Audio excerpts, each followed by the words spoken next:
Assalamualaikum warahmatullahi wabarakatuh.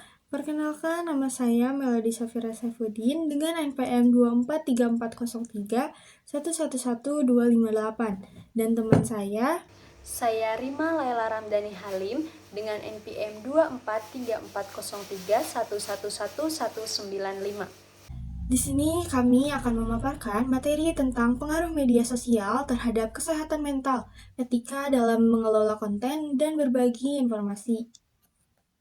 Media sosial telah menjadi bagian integral dari kehidupan kita. Setiap hari miliaran orang di dunia akan menggunakan platform seperti Facebook, Twitter, Instagram, dan TikTok untuk berbagi cerita, mengakses informasi, dan terhubung dengan orang lain. Namun, di balik manfaat tersebut ada tantangan besar yang muncul terutama terkait kesehatan mental. Salah satu tantangan utama adalah bagaimana kita mengelola dan berbagi konten yang dapat mempengaruhi orang lain. Etika dalam berbagi konten dan juga informasi menjadi semakin penting di era di mana sebuah postingan sederhana dapat mempengaruhi banyak orang. Pengaruh media sosial terhadap kesehatan mental. Media sosial dapat memberikan dampak positif seperti meningkatkan koneksi sosial, memberikan dukungan emosional, dan menyediakan platform untuk mengekspresikan diri. Namun, di sisi lain media sosial juga dapat menjadi pemicu masalah kesehatan mental. Sebuah studi menunjukkan bahwa pengguna media sosial yang berlebihan dapat dikaitkan dengan perasaan cemas, depresi, dan rendahnya rasa percaya diri. Hal ini seringkali disebabkan oleh perbandingan sosial, cyberbullying, serta paparan informasi atau konten yang tidak sehat, seperti berita palsu atau standar kecantikan yang tidak realistis. Misalnya, banyak pengguna media sosial yang membandingkan kehidupan mereka dengan kehidupan orang lain yang terlihat lebih bahagia atau sukses di dunia maya. Foto-foto editan, postingan tentang pencapaian pribadi atau gaya hidup yang tampak sempurna bisa membuat seseorang merasa tidak puas dengan hidupnya sendiri. Inilah yang dikenal sebagai efek highlight reel, di mana pengguna hanya menampilkan momen-momen terbaik sementara sisi negatif atau kesulitan hidup jarang diperlihatkan. Akibatnya muncul tekanan untuk memenuhi standar yang tidak realistis, yang bisa memicu stres dan kecemasan. Nah, selanjutnya ada etika dalam mengelola konten di media sosial. Dalam konteks kesehatan mental, penting bagi kita untuk mempertimbangkan etika ketika kita berbagi atau mengelola konten di dalam media sosial. Setiap postingan yang kita buat berpotensi mempengaruhi orang lain baik secara positif maupun negatif. Oleh karena itu, kita harus bertanya pada diri sendiri beberapa pertanyaan sebelum membagikan sesuatu, yaitu apakah informasi ini benar dan akurat, apakah konten ini bisa melukai perasaan orang lain, atau apakah ini memicu perbandingan sosial yang tidak sehat.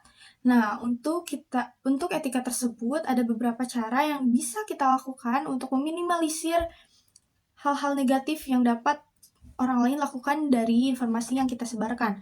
Yang pertama ada verifikasi informasi sebelum membagikan. Dalam dunia yang dipenuhi dengan informasi, tidak semua yang kita lihat di media sosial benar adanya. Menyebarkan informasi palsu atau hoax tidak hanya dapat merugikan orang lain, tetapi juga meningkatkan kecemasan serta ketakutan. Oleh karena itu, penting untuk memverifikasi informasi sebelum membagikannya. Sebagai pengguna, kita harus merasa bertanggung jawab untuk bisa menyebarkan informasi yang tidak jelas kebenarannya atau yang bisa menimbulkan kepanikan agar kita tidak menyebarkan informasi tersebut. Yang kedua, ada menghindari konten yang memicu perbandingan tidak sehat. Banyak konten di media sosial yang secara tidak langsung mendorong orang untuk membandingkan dirinya sendiri dengan orang lain. Misalnya, konten yang menampilkan tubuh ideal atau gaya hidup mewah yang bisa membuat orang merasa tidak cukup baik bagi dirinya sendiri. Sebagai pembuat konten, kita harus berhati-hati agar tidak mempromosikan standar yang tidak realistis. Sebaiknya, kita bisa membagikan konten yang lebih inklusif dan realistis, yang menghargai perbedaan dan keunikan antara individu. Lalu yang ketiga, ada menghormati privasi serta batasan orang lain. Etika dalam berbagi konten juga berarti kita harus menghormati privasi orang lain, termasuk tidak membagikan informasi pribadi atau foto orang lain tanpa seizinnya.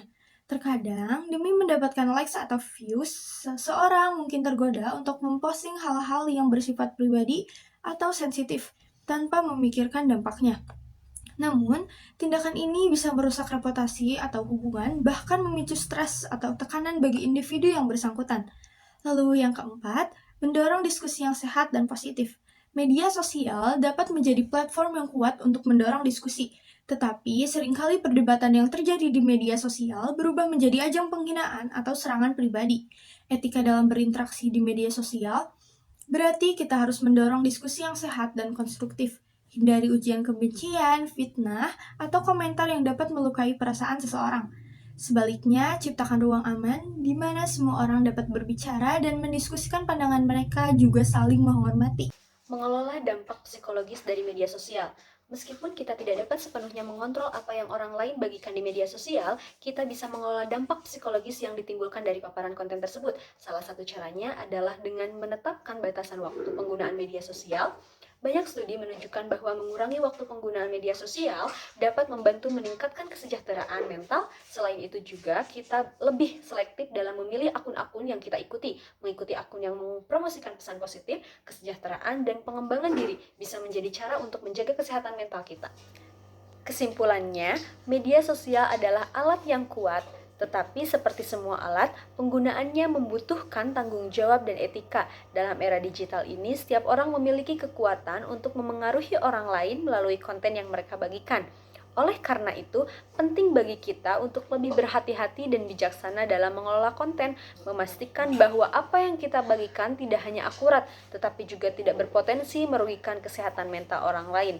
Dengan memahami dampak psikologis dari media sosial dan menerapkan etika dalam berbagi informasi, kita bisa menciptakan lingkungan daring yang lebih positif dan mendukung satu sama lain.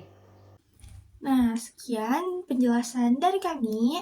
Wassalamualaikum warahmatullahi wabarakatuh.